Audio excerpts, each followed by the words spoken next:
Why is this, and I notice that no one on the right wants to touch this because they're afraid or whatever. I don't know why it's so hard to defend a colorblind meritocracy since that's America, but why do you think this is an important fight?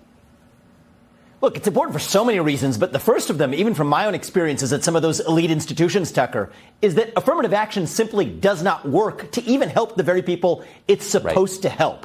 Because if it did help those people, then you wouldn't need to apply it to the same groups to get into boarding school, who then need to be the exact same groups who benefit from it and getting into college, who then need to benefit from the exact same thing getting into graduate school, who are then the exact same groups who benefit from it in the professional workforce. If it was working, you wouldn't need it at every step of the cascade. And here's the thing, Tucker. Nobody makes a case for affirmative action in the NBA. Nobody makes a case for affirmative action in the NFL because they know that would ruin basketball and it would ruin football. None of us would want to watch it.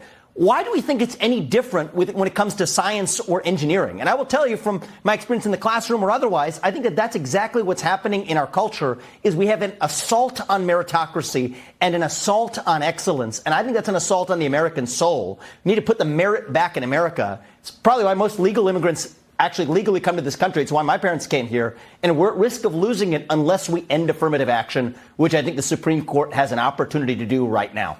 Well, that's exactly right. People from around the world understood, despite what the Academy tells us, that it was a pretty fair system, fairest in the world anyway, and they came here as a result. I just don't understand if the NBA is too important to destroy with affirmative action, then why is it okay at flight schools or medical schools?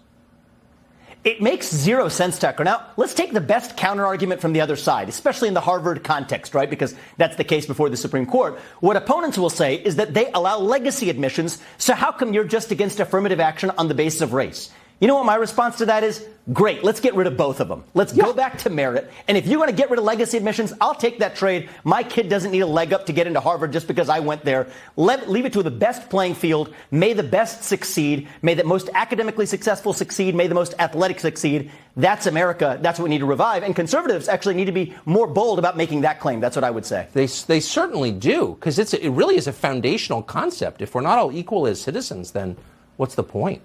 Vivek, I appreciate your coming on and for so articulately defending that core American promise. Thank you. Thank you. So Brazil just held its presidential election, the runoff.